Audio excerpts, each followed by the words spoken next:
boy returns from death with a message God is crying for us. This awakens the entire parish. Code Blue. Room 105, the urgent call echoed through St. Mary's Hospital's sterile corridors. Inside the emergency room, Dr. Richard Mitchell stared at the cardiac monitor's flat line, his experienced hand still pressed against 9-year-old Tommy Warren's chest. Time of death, 7:42 p.m. outside. Sarah Warren collapsed into Father Michael Anderson's arms, her prayers dissolving into sobs. The gathered parish members clutched their rosaries tighter, their whispered prayers filling the waiting room. None of them knew that in exactly 3 minutes everything would change, not just Tommy's fate, but the soul of Paradise Valley itself. Before we begin this touching story, let us know where you're watching from in the comments below. Your like and location help us understand how God's message reaches around the world. In the poorest district of Paradise Valley, where crumbling apartment buildings cast long shadows over trash-strewn streets, 9-year-old Tommy Warren lived with his mother Sarah in a one-room apartment above Joe's convenience store. Their home might have been small, but it was immaculate. Sarah had always believed that cleanliness was next to godliness, a value she instilled in her son alongside their unwavering Catholic faith. Sarah Warren had raised Tommy alone since her husband David's death from cancer 5 years ago, working as a janitor at Blackwood Industries, the town's largest employer. Despite her bachelor's degree in accounting, she'd been unable to secure a better position in the struggling economy. Each night she scrubbed floors and emptied trash bins in the corporate offices, earning just enough to keep a roof over their heads and food on their table. Tommy was an extraordinary child, small for his age, but with eyes that seemed to hold wisdom beyond his years. His teachers at St. Peter's Catholic School, where he attended on scholarship, often remarked on his gentle nature and keen intelligence. During recess, while other children played basketball, Tommy could usually be found helping younger students with their homework or sharing his lunch with those who had none. After school, Tommy would help his mother by collecting recyclables from nearby dumpsters. It wasn't something Sarah was proud of, but the extra few dollars made the difference between having electricity or sitting in darkness. Tommy never complained, treating their poverty as a temporary challenge rather than a permanent condition. "Mom," he would often say, "Jesus was poor too, and look how important he became." Their tiny apartment held few possessions but countless signs of faith. A worn wooden crucifix hung above their shared bed, and a small altar in the corner displayed a statue of the Virgin Mary, surrounded by candles Tommy had carefully decorated. Each morning began with prayer, and each evening ended the same way, regardless of how exhausted Sarah might be from her long hours of work. At St. Peter's Parish, they sat in the back pew every Sunday, their clothes clean but visibly worn. Sarah would often catch disapproving glances from wealthier parishioners when Tommy's too small dress shoes showed their holes, or when she could only put $1 in the collection basket. Yet they never missed a service, and Tommy served as an altar boy with unwavering dedication. The challenges of their life had created an unshakable bond between mother and son. When Sarah would return home late at night, her hands raw from industrial cleaning solutions, Tommy would be waiting up to massage her tired shoulders with the gentle touch that made him so special. On particularly difficult days, when the weight of their circumstances felt overwhelming, it was often Tommy who would remind his mother of God's love and promise. Despite their hardships, or perhaps because of them, Tommy possessed a spiritual sensitivity that both impressed and slightly unnerved those who knew him well. He spoke of God not as a distant figure but as a close friend. Sometimes Sarah would find him in deep conversation with his guardian angel, discussing everything from mathematics homework to the deeper meanings of Father Anderson's sermons. While some might have dismissed this as childhood imagination, those who spent time with Tommy couldn't help but feel there was something more to his spiritual connections. Their lives were hard, but they were rich in the things that mattered most: faith, love, and hope. Sarah often told Tommy that their trials were temporary, that God had a plan for them. Neither of them could have imagined just how dramatic that plan would be, or how their simple faith would soon shake the foundations of Paradise Valley's social order and challenge the very souls of those who had looked down upon them for so long. St. Peter's Parish stood at the heart of Paradise Valley, its Gothic spires rising above a town increasingly divided between the wealthy and the working class. Father Michael Anderson, a broad-shouldered man in his 50s with kind eyes and graying temples, had watched this division grow deeper during his 15 years as parish priest. The church itself reflected this disparity. Its magnificent stained glass windows and marble altar were largely funded by the Blackwood family, while its leaking roof and aging heating system spoke to the financial struggles of its broader congregation.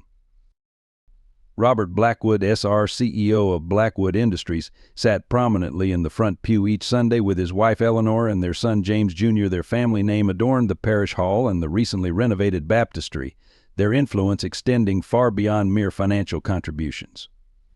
Robert served as head of the parish council, his word carrying nearly as much weight as Father Anderson's in church matters.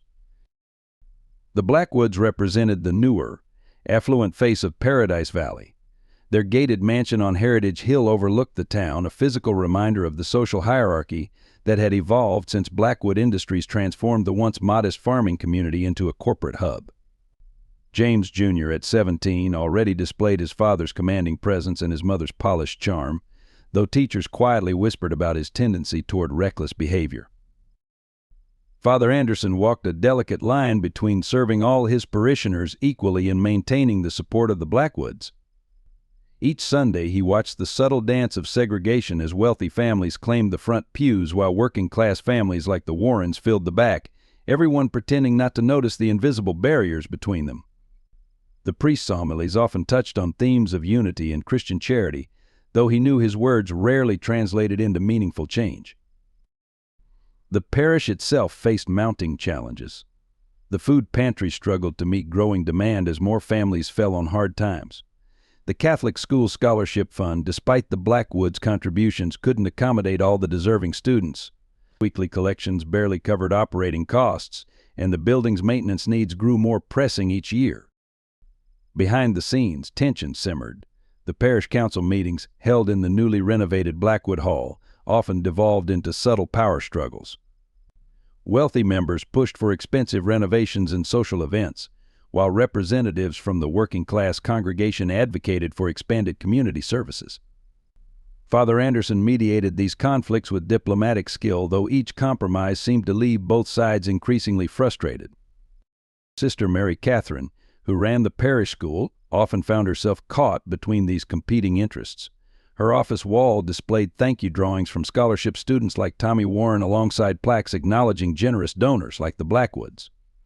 She saw daily how poverty affected her students, yet remained constrained by the political realities of keeping the school operational.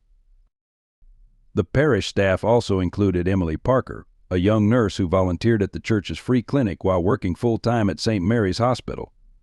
She had grown increasingly vocal about the need for better healthcare access in the community, sometimes drawing disapproving looks from the more conservative parish members.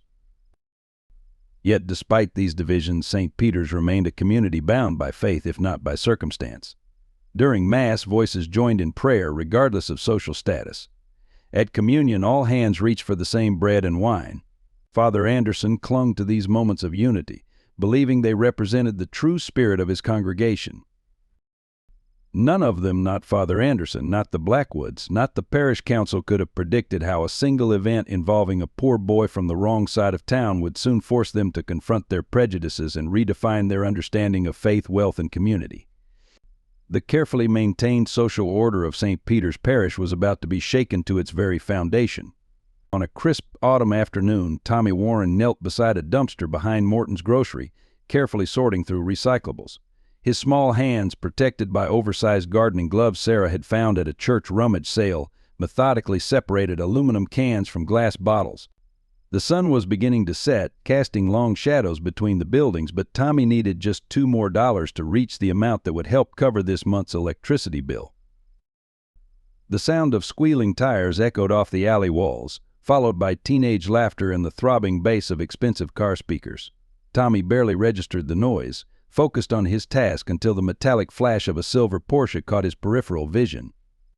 The vehicle swerved into the alley, moving far too fast, music blaring from its open windows. James Blackwood Jr. sat behind the wheel, showing off his new car to 3 classmates from his private school. They had been celebrating their upcoming graduation with drinks stolen from his father's liquor cabinet. The afternoon sun hit his windshield at precisely the wrong angle, momentarily blinding him to the small figure crouched beside the dumpster. Tommy looked up at the last possible second. The Porsche's silver hood reflected the setting sun like a mirror, transforming the vehicle into a blinding streak of light. He didn't even have time to cry out. The impact sent his small body flying through the air like a rag doll, his carefully collected cans scattering across the dirty alley like metallic raindrops. Inside the Porsche, James Jr.'s alcohol-dulled reflexes finally caught up with reality. He slammed on the brakes, the car's tires screeching against the asphalt. His passengers' laughter turned to screams, then to horrified silence. Through the rearview mirror, they could see Tommy's crumpled form lying motionless beside the dumpster. "Oh God, James Jr. muttered, his hands shaking on the wheel. His friend Marcus Thompson, son of the district attorney, grabbed his shoulder. "Drive, James. Get us out of here. Nobody saw anything." The others quickly agreed, their privileged lives suddenly flashing before their eyes. Without another word, James Jr. pressed the accelerator, and the Porsche roared out of the alley, leaving Tommy alone in the gathering darkness. Minutes passed before Mr. Chin, owner of the neighboring Chinese restaurant, stepped out to dispose of his evening trash. His horrified shout brought others running, including Joe from the convenience store, who recognized Tommy immediately. While someone called 911, Joe rushed to call Sarah at work, his voice breaking as he delivered the news no mother should ever have to hear. The alley quickly filled with onlookers and first responders. Officer Mike Sullivan, a rookie cop, was first on the scene. His trained eye caught the silver paint transfers on Tommy's worn jacket, the skid marks on the pavement, and the scattered fragments of a broken taillight. But when he called in his observations, his sergeant's response was immediate and firm. "Keep it simple, Sullivan. No need to complicate things." Sarah arrived just as the paramedics were loading Tommy into the ambulance. Her son's small body was nearly lost among the medical equipment, and frantically working EMT, she caught a glimpse of his pale face, so peaceful it might have been sleeping, before the doors closed. As she climbed into the ambulance beside him, her prayers merged with the wail of the siren. Behind them, Officer Sullivan stood in the gathering darkness, looking down at the scattered cans Tommy had been collecting. He picked one up, turning it over in his hands as he considered his sergeant's words against the evidence before him and the devastated look in Sarah Warren's eyes. In that moment, though he didn't know it yet, Officer Sullivan made a decision that would eventually shake Paradise Valley's power structure to its core. The alley gradually emptied of onlookers, but evidence of the tragedy remained scattered, recyclables catching the last rays of sunlight, dark stains on the pavement, and the heavy silence that follows in the wake of life-altering moments. Above it all, the spire of St. Peter's Church rose against the darkening sky, its cross standing as a silent witness to both the tragedy below and the miracle that was about to unfold. The emergency entrance of St. Mary's Hospital loomed before Sarah as the ambulance doors swung open. Her heart sank when the admissions clerk glanced at her worn clothes and asked about insurance before even looking at Tommy. "We need a $5,000 deposit for emergency treatment," the clerk stated mechanically, her eyes already moving to the next form. "Please," Sarah begged, her voice cracking. "He's dying. I'll sign anything. Work extra shifts. Just help him." The clerk's response was cut short by Nurse Emily Parker, who had recognized Tommy from St. Peter's Parish. Emily burst through the security doors, her voice carrying the authority of righteous anger. "This child needs immediate trauma care. Get him into R1 now. I'm accepting responsibility."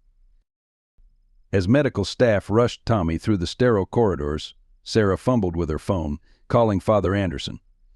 The priest was conducting evening mass, but left immediately upon hearing the news.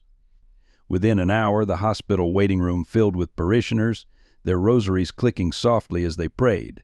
The contrast was stark. Construction workers still in dusty boots knelt beside attorneys in expensive suits, all united in prayer for one small boy. News traveled fast in Paradise Valley. When Robert Blackwood's SR received a cryptic call from his son about a situation that needed handling, he immediately contacted his friend, Chief of Police William Hayes. The chief assured him that his officers would handle any incident with appropriate discretion. Neither man knew that Officer Sullivan was already gathering security camera footage from businesses along the alley. Back at the hospital, Dr. Mitchell worked frantically to stabilize Tommy's failing vital signs. The boy's injuries were catastrophic internal bleeding, multiple fractures, severe head trauma. The medical team's urgency only increased when they discovered his blood type was rare and the hospital's supply was critically low. Word of the blood shortage spread through the waiting room. Within minutes, parish members were rolling up their sleeves, forming a line at the blood bank. Richard Thompson, the district attorney, arrived under the pretense of offering support, but spent most of his time whispering with hospital administrators about liability concerns and protocol violations. Sarah sat through it all in numb desperation, clutching the small wooden rosary Tommy had made her for Mother's Day. Father Anderson remained by her side, his presence a steady anchor in the chaos. When hospital officials approached with forms about financial responsibility and treatment limitations, the priest firmly sent them away. God's children, he stated simply, deserve care regardless of their wealth. Emily Parker, her shift long over, worked tirelessly to coordinate the blood drive and ensure Tommy received care despite the mounting administrative pressure. She overheard snippets of conversations between officials that made her blood boil, discussions about minimizing hospital liability and managing public relations. As evening deepened into night, more parish members arrived. They brought coffee, sandwiches, and envelopes of cash collected hastily from neighbors and co-workers. An impromptu prayer vigil formed in the hospital chapel, led by Sister Mary Catherine, who had rushed over from the school. The sister's usually composed voice broke as she led prayers for her young student. The hospital corridors buzzed with whispered conversations and speculation. Some noticed the conspicuous absence of the Blackwood family, usually first to appear at any community crisis. Others discussed the rumors already spreading about a silver sports car seen speeding away from the scene. Officer Sullivan moved quietly through the crowds, listening and taking careful notes. Sarah barely registered any of it. Her world had narrowed to the rhythmic beeping of machines keeping her son alive and the endless stream of prayers flowing from her lips. When Dr. Mitchell emerged from the trauma room, his face grave and his scrubs blood-stained, the entire waiting room fell silent. The next words he spoke would set in motion a chain of events that would expose the deep fractures in Paradise Valley's social fabric and test the limits of faith, forgiveness, and justice in ways no one could have anticipated.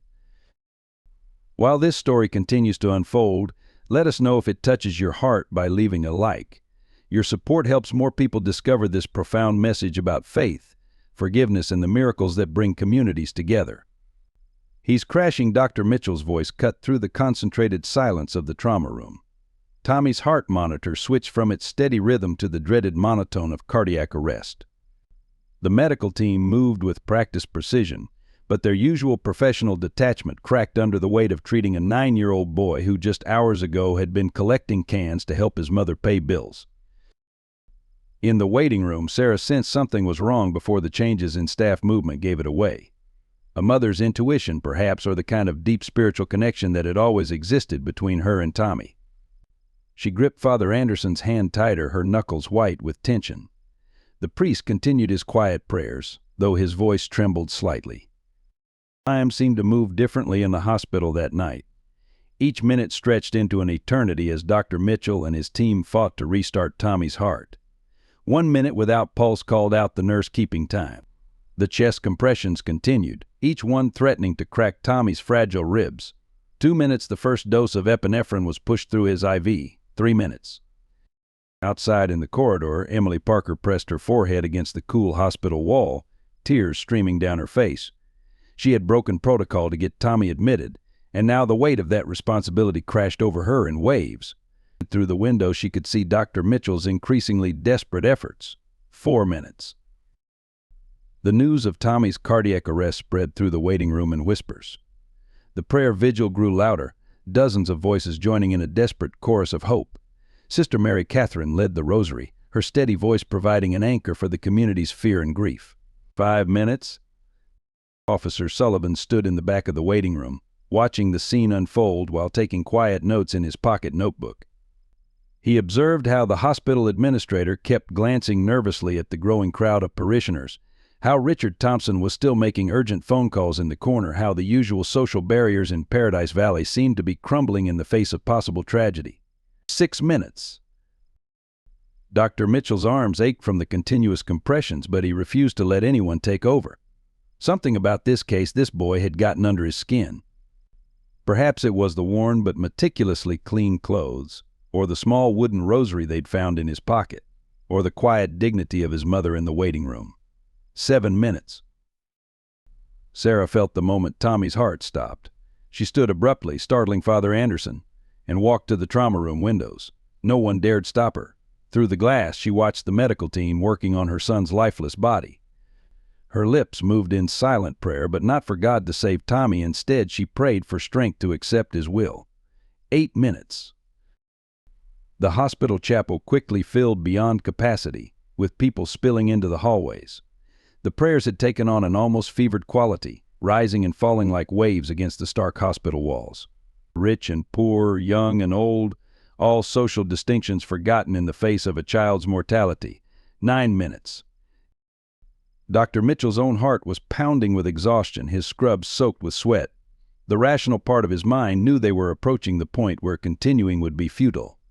The damage to Tommy's brain from oxygen deprivation would be too severe. Yet something made him persist, even as his colleagues exchanged knowing looks. 10 minutes. In the waiting room, Sarah suddenly felt a profound sense of peace wash over her. She turned to Father Anderson and whispered, "Tommy's with Jesus now." The priest looked at her with concern, reaching for her hand. 11 minutes. Through the window, Emily Parker watched Dr. Mitchell prepare to call time of death. His hands finally stilled on Tommy's chest, his head bowing in defeat. The room fell into a heavy silence, broken only by the monotone drone of the heart monitor. 12 minutes. Then, in the space between one heartbeat and the next, between life and death, between despair and miracle, everything changed. Doctor and nurse cried out, pointing at the monitor. What happened next would be debated, discussed, and dissected for months to come, but in that moment, all anyone knew was that something extraordinary was taking place in room 105 of St. Mary's Hospital. The first sign that something extraordinary was happening came not from the medical equipment, but from Tommy himself. A single tear rolled down his pale cheek, catching the harsh fluorescent light like a diamond. Then, defying all medical logic and 12 minutes of clinical death, the heart monitor erupted into a steady rhythm of strong, regular beats. Dr. Mitchell froze, his experienced mind struggling to process what he was witnessing. Tommy's color returned not gradually, but in a rush, as if life itself was pouring back into his small body. The boy's chest rose in a deep, peaceful breath, so different from the violent gasps usually associated with resuscitation. The room temperature seemed to drop several degrees, and several nurses later swore they caught the scent of roses, a phenomenon often associated with miraculous events in Catholic tradition. The boy's eyes opened slowly, revealing not the confusion or panic typical of revival patients, but a profound peace.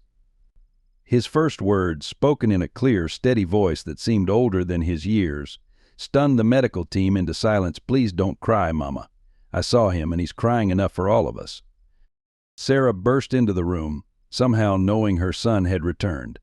The medical staff stepped back, creating a space for mother and child to reunite.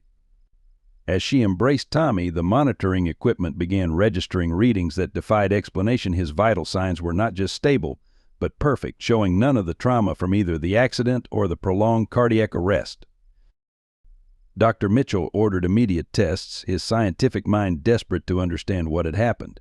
X-rays revealed that Tommy's multiple fractures had vanished. The internal bleeding had stopped.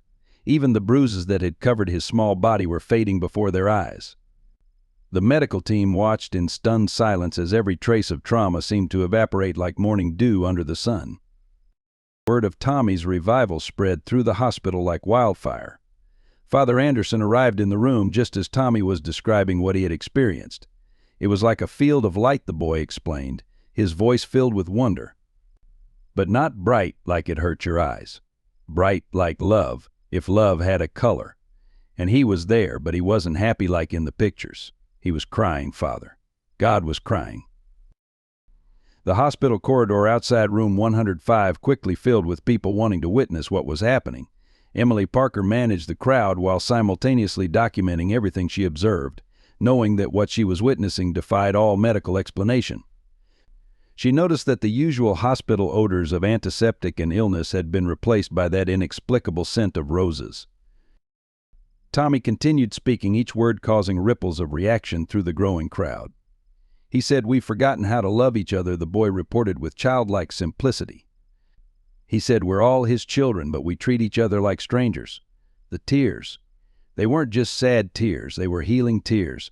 Each one held all the love in the world. Officer Sullivan stood in the doorway, his notebook forgotten in his hand. As a cop, he'd been trained to observe and record facts, but how could he document this? How could he explain in a police report that a dead boy had returned to life with a message that was already beginning to shake the foundations of Paradise Valley's social structure? The final moments of Tommy's miracle unfolded when he turned to Dr. Mitchell and said something that would haunt the physician for years to come. "Don't worry, Dr. Mitchell. Sometimes science can't explain love, and that's okay. That's why they call it faith."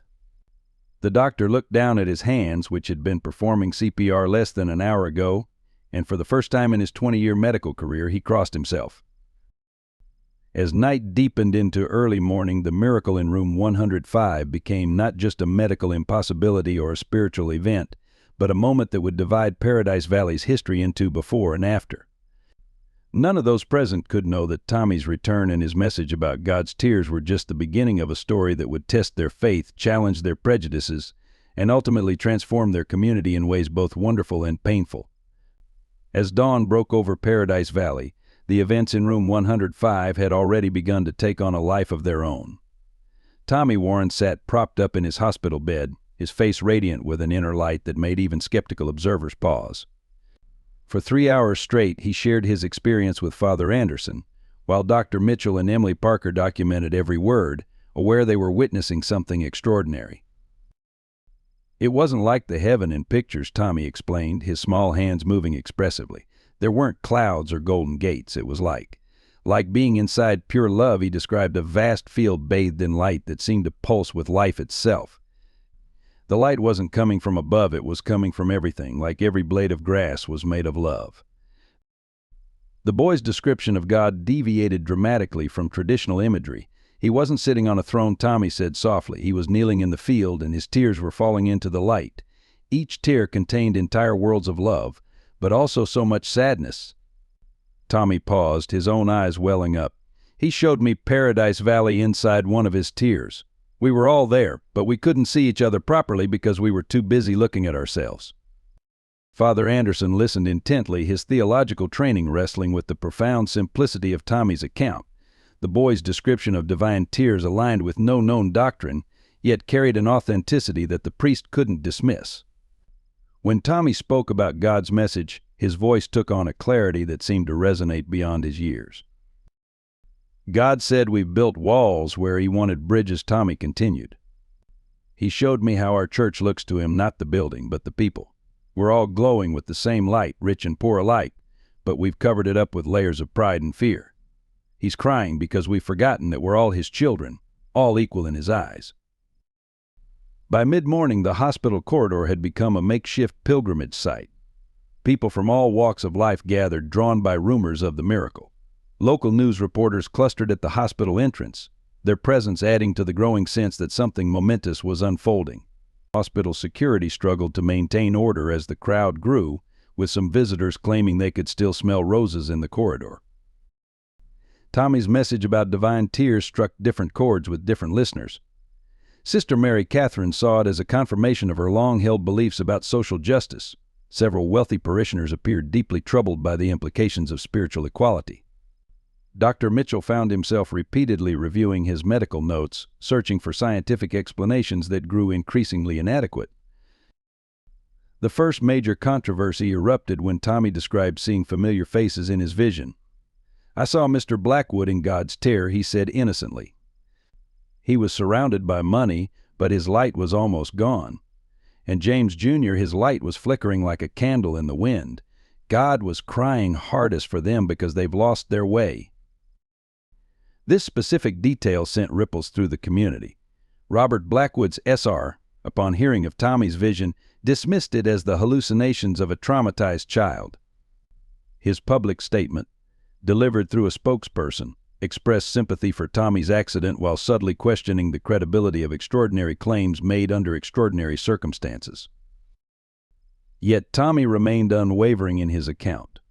When a local reporter managed to slip into his room and aggressively questioned his story, the boy's response left the journalist in tears. "I understand why you're doubting," Tommy said gently. "God showed me that doubt comes from fear, and fear comes from forgetting how loved we are. Would you like me to tell you what your light looks like? It's still so bright, even though you're trying to hide it." The Catholic diocese found itself in a delicate position. While miracles were part of church doctrine, modern miraculous claims required careful investigation. When diocese officials arrived to interview Tommy, they found themselves disarmed by his simple yet profound responses. "God's tears aren't just sad," he explained to the questioning priests. "They're like rain that helps love grow. But we have to stop hiding from the rain." Sarah watched all of this unfold with a mixture of wonder and concern. Her son's miraculous recovery filled her with joy, but the growing attention brought new challenges. Hospital administrators, suddenly aware of the publicity potential, had reversed their stance on payment requirements. News reporters sought interviews, some offering money for exclusive rights to Tommy's story. Through it all, Tommy maintained a peaceful demeanor that seemed to transform everyone who spent time with him. Father Anderson found himself navigating increasingly turbulent waters as Tommy's message began to affect his congregation. During Sunday Mass, when he quoted Tommy's description of God's tears, half the congregation wept while others shifted uncomfortably in their seats. The priest realized that this miracle, if indeed it was one, would either unite his parish or divide it irreparably. The most profound impact came from Tommy's descriptions of individual souls. With innocent directness, he could look at anyone and describe the state of their light, often revealing deeply personal spiritual truths. Emily Parker broke down when Tommy told her that her light was like a lighthouse showing others the way Home Officer Sullivan felt his professional skepticism crumble when the boy accurately described his private struggles with his conscience over the accident investigation. As the first week after Tommy's miracle drew to a close, Paradise Valley found itself at a crossroads. The divide between those who believed and those who doubted grew sharper, but it didn't follow the usual social lines. Some wealthy parishioners found their hearts softening, while some poor ones hardened in skepticism. The consensus of the medical staff who had witnessed Tommy's revival remained divided, with Dr. Mitchell finally admitting in his official report that the events defied current medical explanation. Through it all, Tommy continued to share his vision of God's tears with anyone who would listen, his message remaining consistently simple: God isn't crying because he's angry with us. He's crying because he loves us so much, and we've forgotten how to love each other the same way. The ripple effects of Tommy's miracle and message spread through Paradise Valley like waves in a pond, touching every corner of the community. Within 2 weeks of the incident, clear battle lines had been drawn, though not along the usual social divides. The controversy centered not just on the miracle itself, but on the uncomfortable truths Tommy's message had exposed about the community's deep-seated inequalities. At St. Peter's Parish, the changes were immediate and dramatic. During Sunday Mass, the usual seating arrangements began to shift. Some wealthy parishioners, moved by Tommy's message about God's tears, deliberately sat in the back pews. Others, particularly those with close ties to the Blackwoods, clung more firmly to their traditional places at the front, viewing any change as a threat to the established order. The parish council meetings became increasingly tense. Robert Blackwood's S.R., attempting to maintain control of the narrative, proposed a resolution to discourage the spread of unverified miraculous claims. His motion met unexpected resistance from council members who had previously supported him without question. Eleanor Blackwood stopped attending church altogether, claiming health issues, though many suspected she couldn't face the growing whispers about her son's involvement in Tommy's accident. Meanwhile, Officer Sullivan's investigation progressed quietly but steadily. Security camera footage from businesses near the accident scene had mysteriously disappeared, but the young officer discovered backup copies through a junior technician at one of the stores. When Police Chief Hayes attempted to reassign Sullivan to traffic duty, the officer stood his ground, backed by a growing network of supporters within the department who were tired of the Blackwoods' influence. The local media found themselves walking a tightrope. The Paradise Valley Gazette's initial skeptical coverage shifted after their senior reporter, Jane Mitchell, spent an hour interviewing Tommy. She emerged from the hospital room with tears in her eyes and wrote a powerful front-page story that carefully balanced the miraculous elements with the social implications of Tommy's message. The article sparked a fierce debate in the letters section that ran for weeks. At Blackwood Industries, tension simmered beneath the surface. Sarah Warren's position as a janitor became increasingly awkward. Some executives treated her with newfound respect, even deference, while others barely concealed their hostility. Anonymous donations appeared in her locker, along with notes of support, but she also found her cleaning cart vandalized with cruel messages questioning Tommy's story. The hospital itself became ground zero for the growing social movement. Dr. Mitchell, inspired by Tommy's message and troubled by the initial refusal to treat him, began pushing for changes in the hospital's admission policies. Emily Parker organized a group of nurses to provide free health screenings in the poorer sections of town, including the neighborhood where Tommy had been collecting cans. James Blackwood Jr. withdrew from public life, skipping his final weeks of school before graduation. Those close to the family reported that he rarely left his room, and servants whispered about hearing him cry at night. His friends who had been in the car that day avoided each other, their silence becoming increasingly conspicuous as Officer Sullivan's investigation continued. Sister Mary Catherine found her classroom dynamics shifting dramatically. Students from wealthy families suddenly showed interest in the social justice teachings they had previously ignored. During a lesson about Jesus washing his disciples' feet, a student from one of Paradise Valley's most prominent families broke down crying, confessing her shame at how she'd treated less fortunate classmates. The controversy reached new heights when national media picked up the story. Religious pilgrims began arriving in Paradise Valley, hoping to meet Tommy and witness the ongoing miracle. Local hotels filled with visitors, and impromptu prayer groups formed outside the hospital. The hospital administration, seeing an opportunity, began plans for a new spiritual healing center, though critics accused them of trying to monetize a miracle. Father Anderson faced mounting pressure from all sides.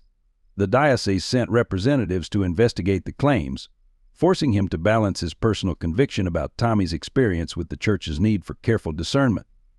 Some parishioners threatened to withdraw their financial support if he continued to reference Tommy's vision in his homilies, while others pressed him to take a stronger stand against the social injustices the miracle had highlighted. Robert Blackwood, S.R., attempted to regain control of the situation through his usual methods of financial influence. He announced a major donation to the hospital's new spiritual healing center, clearly hoping to shape the narrative around Tommy's miracle. However, his efforts backfired when Tommy, still speaking with his characteristic innocence, commented that you can't buy God's tears, they're free for everyone. The atmosphere in Paradise Valley grew increasingly charged. Small acts of kindness and rebellion began breaking out across the social divide. Wealthy children invited poor classmates to their birthday parties. Working-class families found anonymous donations in their mailboxes. A group of executives started volunteering at the local soup kitchen. Yet alongside these positive changes, resistance hardened among those who felt threatened by the disruption of the social order. As the month drew to a close, Paradise Valley found itself at a tipping point. The old social structures were crumbling, but what would replace them remained uncertain.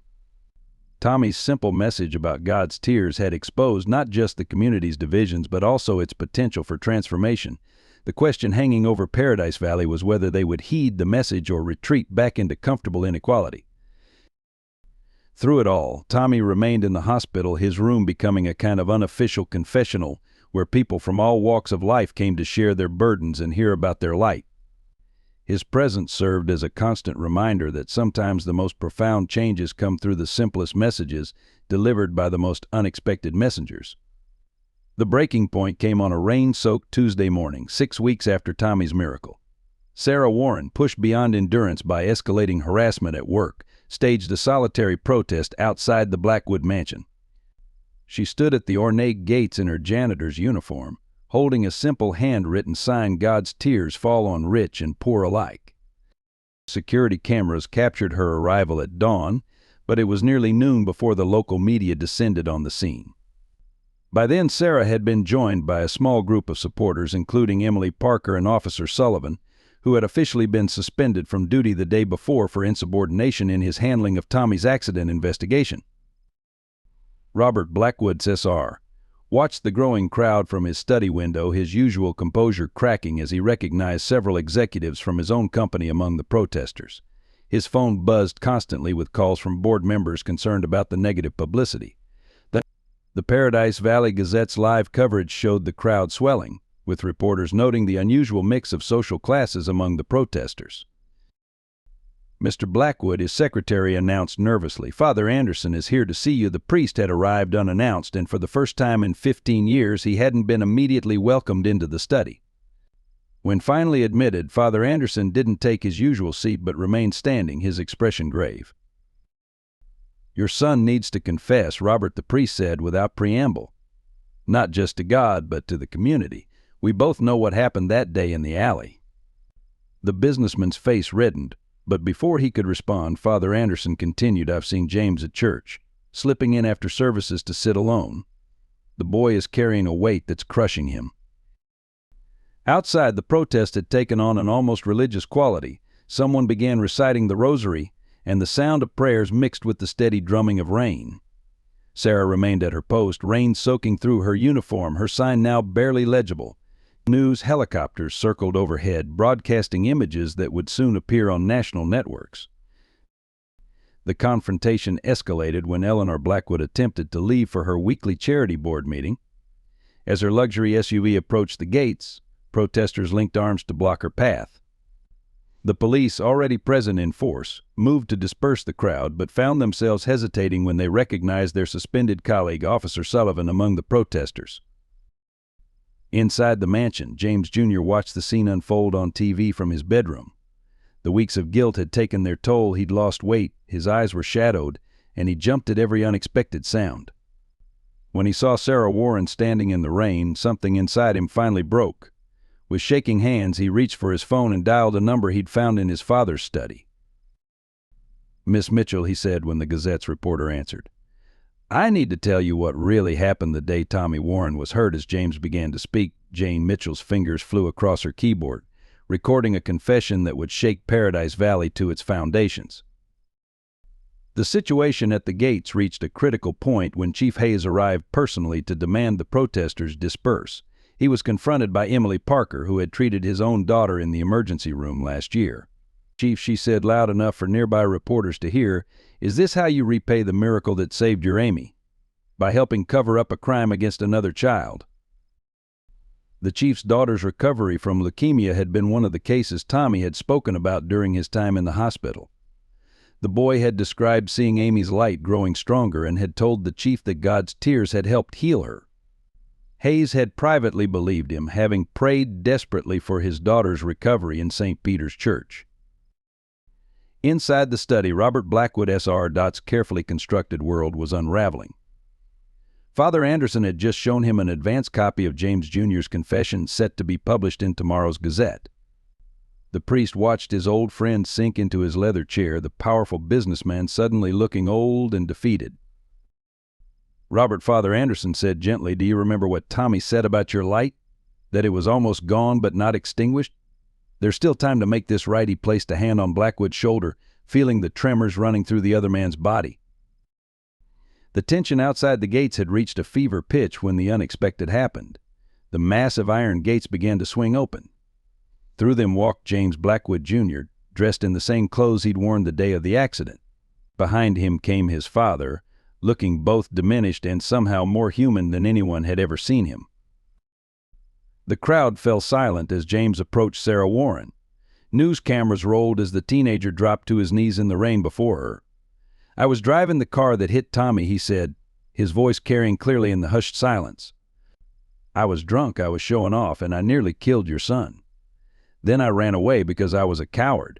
I don't expect forgiveness, Mrs. Warren, but I need to tell the truth. Just like Tommy said, God's crying because of people like me who hurt others and try to hide from what we've done."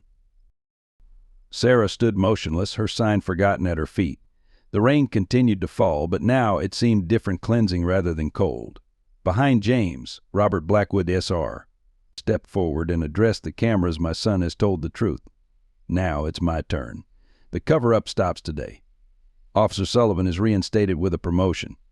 And Mrs. Warren turned to Sarah, his voice breaking, "I'm so sorry for everything." The scene was broadcast live across the nation, the wealthy family's public confession, the working-class mother's dignified silence, the mixed crowd of rich and poor witnesses all soaked by the same rain.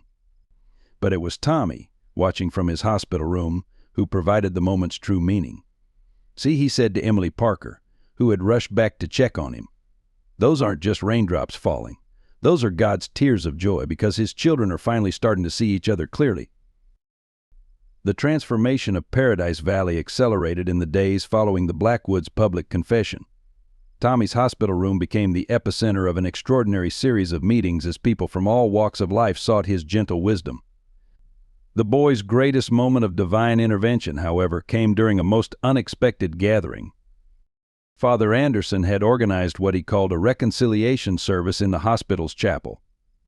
The small space overflowed with an unlikely mixture of people. The Blackwood family, including James Jr., sat in the front row. Sarah Warren and her supporters occupied the middle pews. Hospital staff, police officers, and media representatives filled the remaining spaces.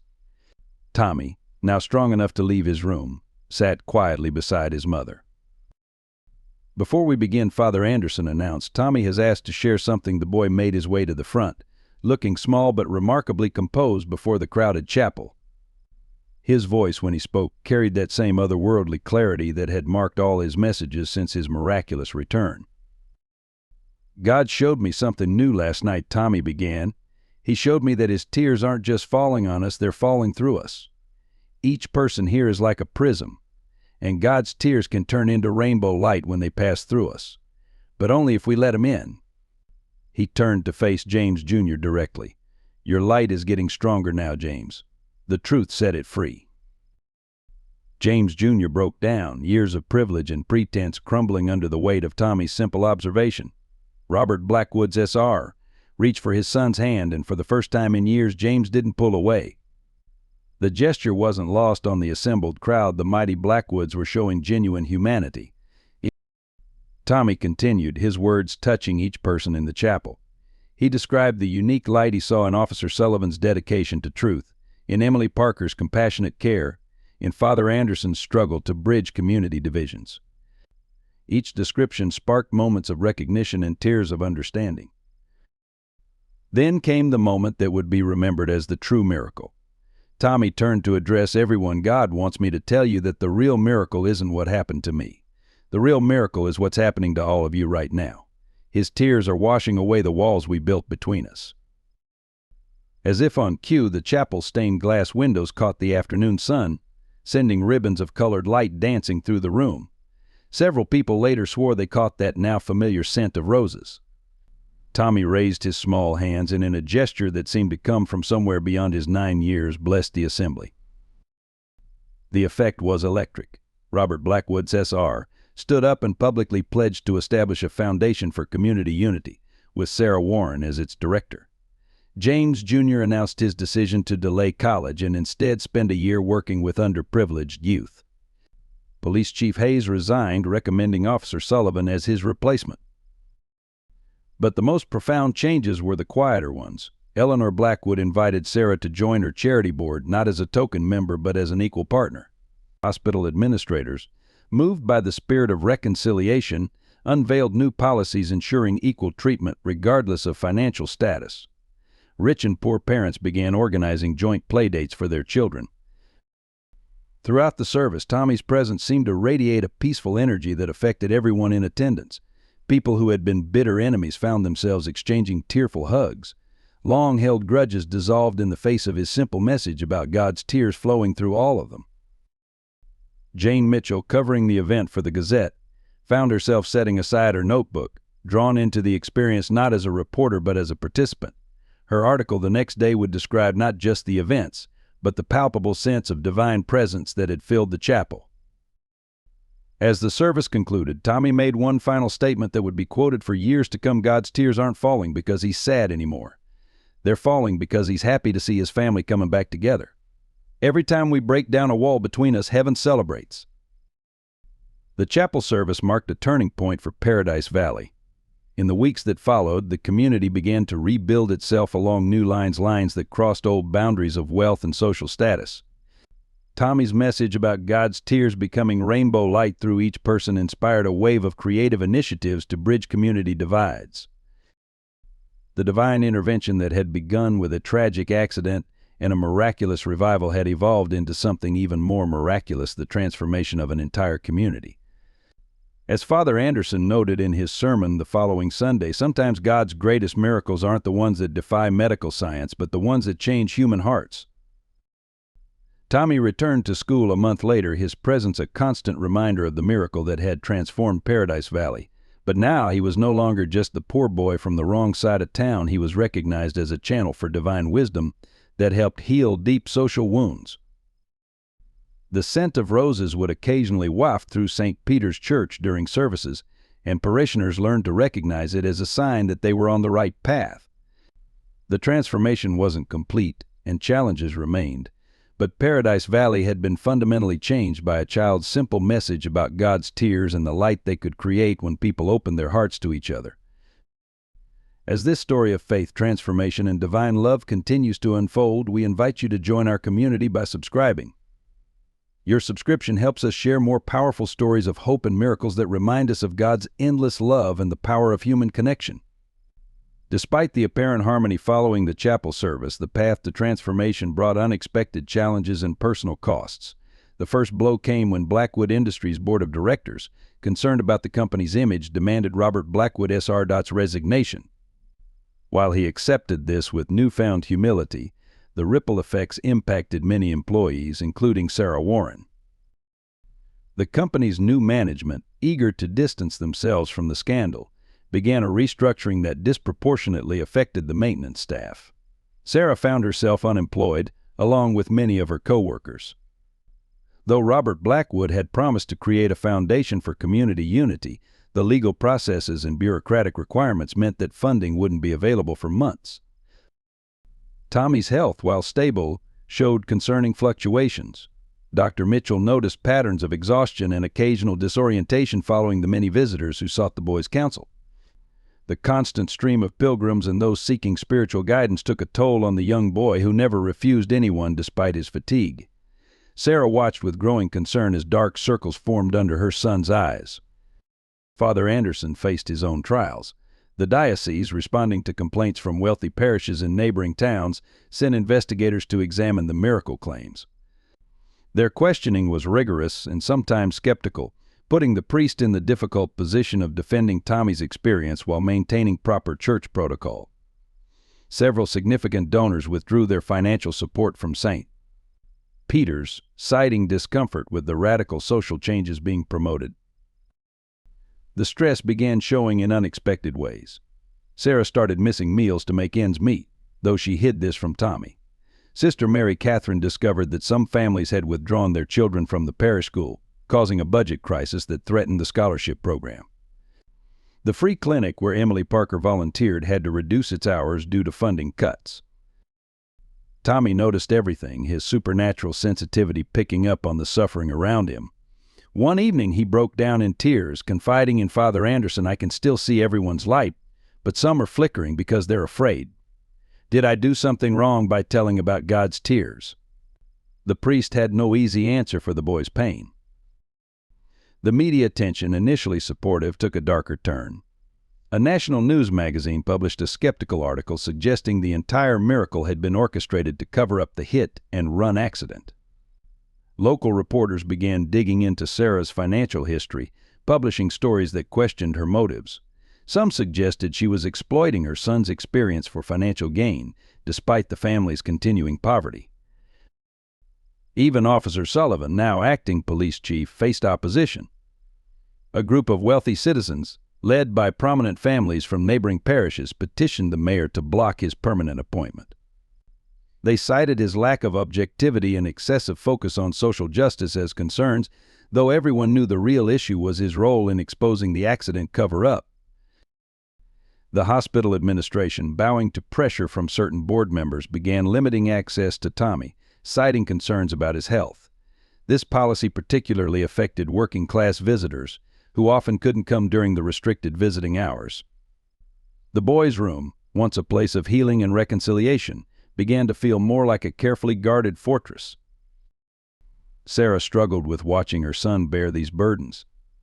Tommy's innocent observations about people's light now sometimes brought tears to his eyes as he saw the fear and doubt creeping back into the community.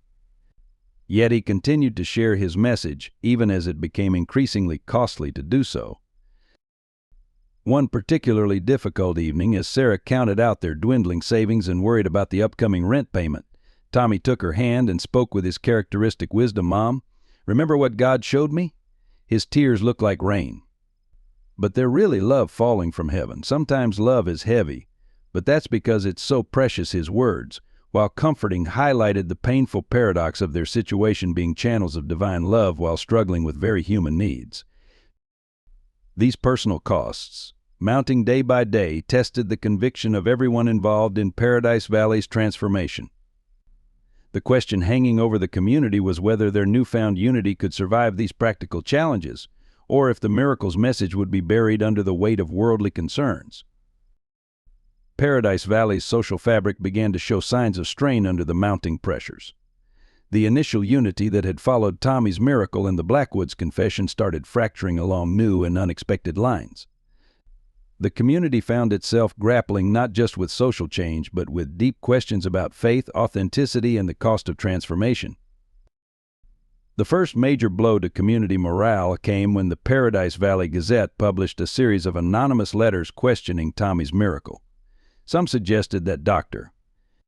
Mitchell had made a mistake about the time of death, while others implied that Sarah Warren had coached her son to fabricate the divine vision. These accusations, though unfounded, planted seeds of doubt that grew in fertile soil. St. Peter's Parish became a battlefield of whispered controversies. Attendance at Sunday Massachusetts dropped as some parishioners chose to worship in neighboring towns where things were still normal. The collection plate income plummeted, forcing Father Anderson to postpone essential repairs to the church's heating system. The parish council meetings, once venues for inspiring discussions about community renewal, devolved into tense debates about budget cuts. The business community split into factions. Some local companies, inspired by Tommy's message, had initiated programs to hire disadvantaged workers and provide better benefits. However, they now faced intense pressure from competitors who accused them of socialist practices. And undermining the free market, several small business owners who had supported the changes reported mysterious cancellations of long-standing contracts. The hospital board's decision to restrict access to Tommy sparked protest, but also revealed uncomfortable truths about the community's lingering divisions. While wealthy visitors could arrange private meetings through official channels, working-class families found themselves increasingly shut out. Emily Parker's attempts to advocate for equal access led to her being passed over for a promotion. The local police department underwent its own crisis. Officer Sullivan's promotion to acting chief remained controversial, with some officers quietly undermining his authority by selectively enforcing new community-oriented policies. The mayor's office received a petition demanding a return to traditional policing methods, though everyone understood this as code for maintaining the status quo. Even the schools felt the impact. The parish school scholarship program, already struggling from withdrawn donations, faced a new challenge when several wealthy parents threatened to transfer their children unless the school focused more on education and less on social engineering. Sister Mary Catherine found herself having to defend basic Christian teachings about equality and justice. The media circus surrounding Paradise Valley took its toll on public morale. National news outlets portrayed the community as divided between miracle believers and rational skeptics, oversimplifying the complex social dynamics at play. Social media amplified the worst voices on both sides, creating an atmosphere of hostility that made reasonable dialogue increasingly difficult. Local businesses that had supported Sarah and Tommy faced boycotts from both extremes, some for enabling a hoax, others for not doing enough to support the miracle. The owner of Joe's convenience store, who had been letting Sarah delay her rent payments, received anonymous threats warning him to stop supporting the scam. The situation reached a critical point when a prominent regional newspaper published an investigative report suggesting that the entire miracle story had been orchestrated to distract from broader social issues in Paradise Valley. Though the article's sources were questionable, it provided ammunition for those seeking to discredit the changes taking place in the community. Through it all, Tommy's health continued to cause concern. Dr. Mitchell documented a correlation between the community's growing tensions and the boy's increasing episodes of exhaustion. It seemed as though Tommy was somehow absorbing the community's pain, his sensitivity to others' light, becoming a burden rather than a blessing. The social tragedy unfolding in Paradise Valley raised profound questions about the nature of faith, community, and change. What had started as a miracle of unity was being tested by the very human tendencies toward doubt, fear, and resistance to change. As Father Anderson noted in a private moment of frustration, perhaps the real miracle won't be the divine vision, but whether we can find the courage to keep believing in each other when doing so comes at a cost. The turning point in Paradise Valley's crisis came from an unexpected source. On a stormy evening, much like the night of Tommy's accident, James Blackwood Jr. walked into the Paradise Valley Gazette's offices with a thick manila envelope. Jane Mitchell, working late on another story, found him standing in her doorway, soaked from the rain and trembling. "I have proof," James said, placing the envelope on her desk. "Not just about the accident.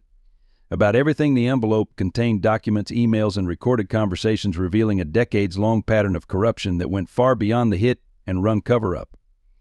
The evidence implicated not just the Blackwood family, but dozens of Paradise Valley's most prominent citizens in a web of conspiracy and social manipulation. James had spent months secretly gathering evidence. Hospital records showed a systematic pattern of discriminatory treatment. Police reports had been routinely altered to protect wealthy offenders. Parish council minutes revealed how charity funds had been redirected to serve private interests. Most damaging were the emails discussing how to discredit Tommy's miracle and undermine those who supported the social changes it inspired. The revelation that shocked Paradise Valley most deeply wasn't the corruption itself, it was learning how methodically their community had been divided. Evidence showed that property values had been deliberately manipulated to maintain social segregation. Job applications from qualified candidates like Sarah had been routinely rejected to maintain the social hierarchy. Even church donations had been used as leverage to influence parish policies. Officer Sullivan, reviewing the evidence with Jane Mitchell, found documentation of how his own career had been held back because of his tendency to treat all citizens equally. The files contained performance reviews praising his police work while recommending against his promotion because he failed to understand community dynamics. The most damning documents came from the hospital board. They revealed that the recent restrictions on visiting Tommy weren't based on medical concerns at all, but were part of a deliberate strategy to limit his influence on the community. Dr. Mitchell's medical reports about Tommy's recovery had been altered before being sent to the diocese investigators. As Jane Mitchell worked through the night preparing the story, more people came forward. Hospital staff shared records of how emergency treatment decisions had been based on patients' social status. Teachers from the parish school provided evidence of how scholarship decisions had been manipulated to maintain social barriers while maintaining a facade of charity. The truth hit Paradise Valley like a thunderbolt when the Gazette published its explosive report. The documentation was too thorough to deny, the pattern too clear to dismiss. The very systems meant to serve the community had been weaponized to divide it. The opposition to Tommy's miracle hadn't stemmed from genuine skepticism, but from fear of losing control over these systems of social manipulation. James Jr.'s decision to expose the truth came at great personal cost. His father, already stripped of his corporate position, now faced potential legal charges. The Blackwood family name, once synonymous with power and prestige, became associated with the corruption they had helped maintain. Yet James described his actions as liberating. "Tommy showed me that God's tears fall on all of us equally. How could I keep pretending some people deserve them more than others?" The revelation sparked immediate changes. The mayor announced a full investigation into city policies. The hospital board resigned en masse. The diocese launched a review of all parish financial decisions. But perhaps most significantly, the exposure of truth validated Tommy's message about divine tears washing away human-made barriers. Father Anderson, reading the Gazette's report in his office, remembered Tommy's words about God crying for those who had lost their way. The evidence showed just how far the community had strayed from its professed values, but it also revealed something else: the courage of those who chose truth over power, justice over privilege. As Paradise Valley grappled with these revelations, Tommy's health suddenly took a dramatic turn. Perhaps the weight of carrying these truths had been too much for his young body, or perhaps God had other plans. The community that had been divided by his miracle would soon find itself united by a new crisis, one that would test their newfound commitment to truth and equality in unexpected ways. The revelation of Paradise Valley's systemic corruption sparked a wave of redemption that swept through the community like a cleansing rain. Robert Blackwood's SR, instead of fighting the allegations, chose a path that shocked everyone. He appeared before the parish congregation one Sunday morning and confessed to everything, holding nothing back. "For years I thought I was protecting our community's values," he said, his voice trembling. "Instead, I was corrupting them. Tommy saw the truth. God's tears aren't just falling for our sins. They're falling to show us the way back to grace." His public admission opened the floodgates for others to step forward and acknowledge their roles in the system they had helped maintain. The hospital board's former chairman established a foundation to provide free medical care to underserved communities. Police Chief Hayes returned to formally apologize to Officer Sullivan and publicly endorsed him for the permanent chief position. Wealthy families who had withdrawn their children from the parish school not only returned but established a permanent endowment for scholarships. James Jr.'s transformation became a symbol of genuine redemption.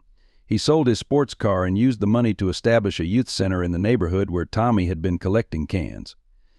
Working alongside the same kids he had once looked down upon, James discovered a sense of purpose he'd never known in his privileged life. Eleanor Blackwood, emerging from her self-imposed isolation, approached Sarah Warren with an extraordinary proposal. She offered to transform the Blackwood mansion into a community center, with Sarah as its director. "Your son showed us that real wealth isn't in what we own," Eleanor explained, "but in how we share it."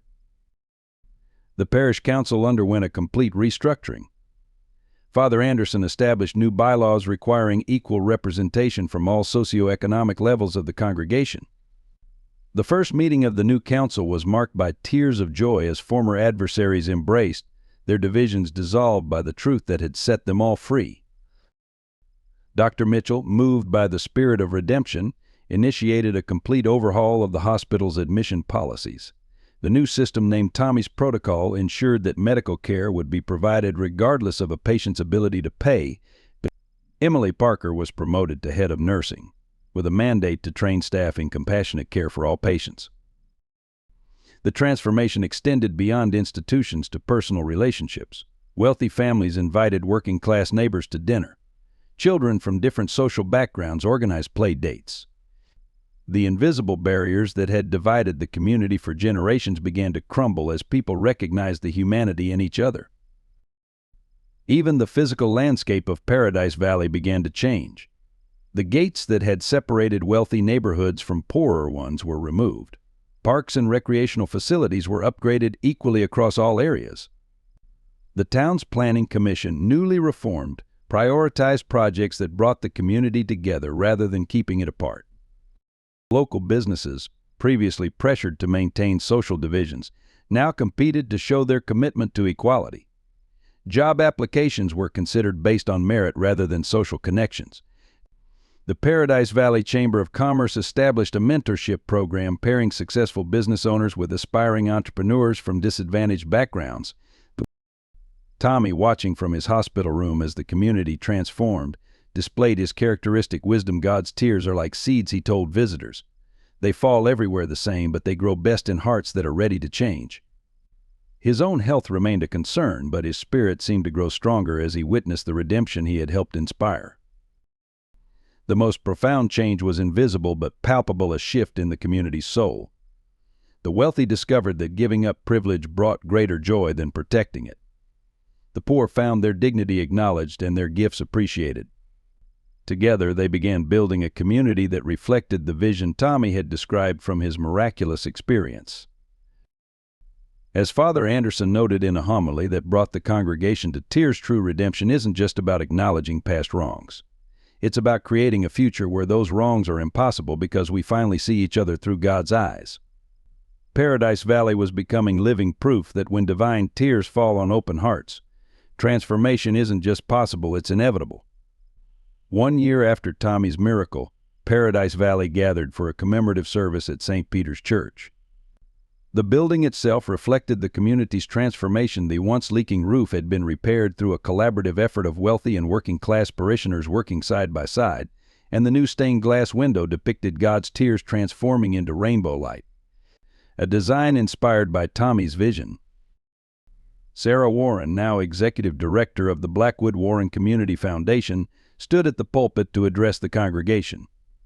Her words carried the weight of experience and the lightness of joy. A year ago, my son showed us what God's tears look like. Today we can see their effects everywhere we look.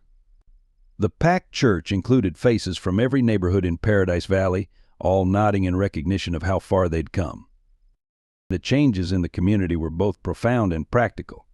The parish school had become a model of educational equity, with children from all backgrounds learning and playing together. The hospital's Tommy's Protocol had been recognized nationally as an innovative approach to accessible health care. Officer Sullivan, now permanent police chief, had transformed law enforcement into a true community service. James Blackwood, Jr., having completed his year of youth service, announced the expansion of the community center program to neighboring towns. His father, Robert Cesar, sat quietly in a middle pew, no longer the powerful businessman, but a humble man who had found peace in serving others. Eleanor Blackwood led the parish outreach committee, working alongside women she would never have socialized with in the past. The transformed Paradise Valley attracted attention from across the country. Journalists who came expecting to write about a miracle instead found themselves documenting a revolution in community building. Social researchers studied how the town had dismantled systemic inequalities so effectively. Religious leaders sought to understand how faith had catalyzed such profound social change. Dr. Mitchell published a medical paper that carefully documented Tommy's case, acknowledging both the inexplicable aspects of the boy's recovery and the very explicable ways it had healed the community. The paper concluded, while science cannot explain the miracle, we can certainly measure its fruits in improved health outcomes across all demographic groups in our community. The Paradise Valley Gazette, under Jane Mitchell's leadership, had evolved into a publication that actively promoted community unity while maintaining rigorous journalistic standards. The paper's coverage of local events now routinely highlighted connections between different social groups and celebrated collaborative achievements. Emily Parker established a mentorship program at the hospital, pairing experienced healthcare workers with students from underprivileged backgrounds interested in medical careers. The program, named Light Bearers, in honor of Tommy's vision, had already helped several young people begin their journey toward medical careers. Father Anderson's homilies no longer needed to focus on bridging social divides. Those bridges had been built and were growing stronger every day. Instead, he spoke about maintaining and strengthening the community's newfound unity. His words resonated differently now, falling on ears that had learned to listen and hearts that had learned to respond. The former Blackwood Mansion, now the community center, buzzed with activity day and night. Art classes taught by Eleanor Blackwood ran alongside job training programs organized by Sarah Warren. The gardens where the wealthy had once hosted exclusive parties now produced fresh vegetables for the community kitchen. Local businesses thrived under the new social model. When economic challenges hit the region, Paradise Valley's integrated community proved more resilient than its neighbors. Companies found that diverse hiring practices and fair wages actually improved their bottom lines. The Chamber of Commerce reported that businesses were attracted to the town's reputation for social harmony. The physical transformation of Paradise Valley continued as well. New housing developments were designed to promote interaction between neighbors of different backgrounds. Parks and public spaces were maintained equally across all neighborhoods, but the town's infrastructure improvements prioritized accessibility and community connection. As the commemorative service concluded, the setting sun streamed through the new stained glass window, casting rainbow-colored light across the congregation. The effect created the illusion of divine tears transformed into light, just as Tommy had described. The assembled community sat in reverent silence, acknowledging how far they had come and the distance they had yet to travel together. Tommy Warren, now 10 years old, stood before the commemorative service to deliver his reflection on the year that had transformed Paradise Valley. His health had stabilized, though he remained smaller than other children his age. yet his presence carried a quiet strength that commanded attention from the entire congregation. "When I saw God's tears," he began, his clear voice carrying to every corner of the church, "I thought they were falling because he was sad. Now I understand they were like seeds of love, waiting for us to help them grow." He smiled at James Blackwood, Jr., who sat with tears streaming down his face.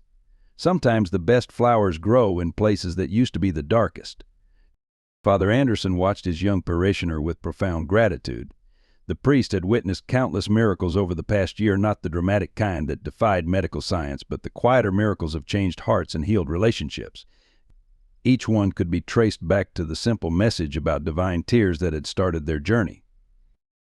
Sarah Warren, standing beside her son, reflected on how their lives had changed. They still lived modestly, but now by choice rather than necessity. Their work at the Community Foundation allowed them to help others, while maintaining their connection to both faith and service. God's tears showed us the way Tommy continued, but it was our choice to follow where they led. The congregation sat in rapt attention as Tommy shared his final message: "The real miracle wasn't what happened to me in the hospital.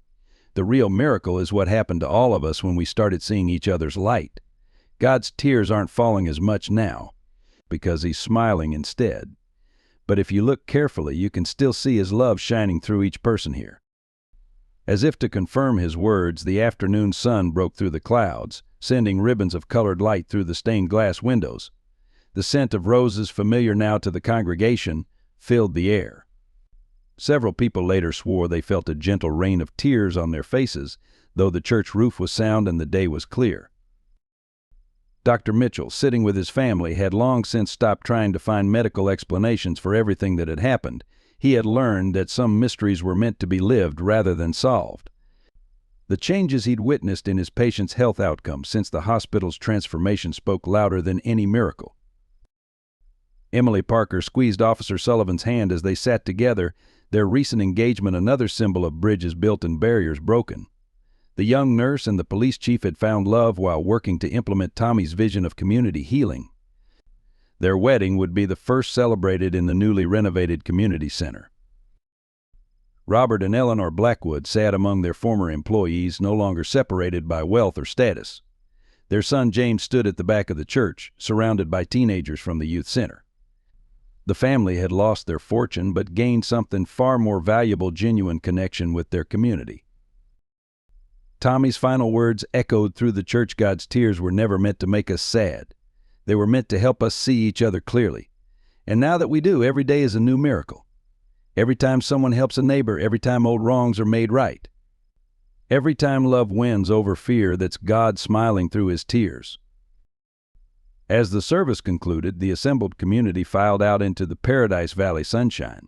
They carried with them not just memories of a miracle, but living proof that divine intervention sometimes comes in the form of a child's wisdom and a community's courage to change. The Paradise Valley miracle, as it came to be known, wasn't just about a boy who returned from death with a message. It was about how that message transformed an entire community by revealing the simple truth that had been there all along, that God's tears fall equally on all his children. And when those tears are received with open hearts, they have the power to wash away the barriers we build between us. If this story of faith, love, and community transformation has touched your heart, please consider subscribing to support our team's mission of sharing these powerful messages. Share this video with family and friends who might need a reminder of God's endless love. Don't forget to like and let us know in the comments how this story affected you. Would you like to hear what happens next in Paradise Valley? Your engagement helps us continue bringing these meaningful stories to more people seeking hope and inspiration.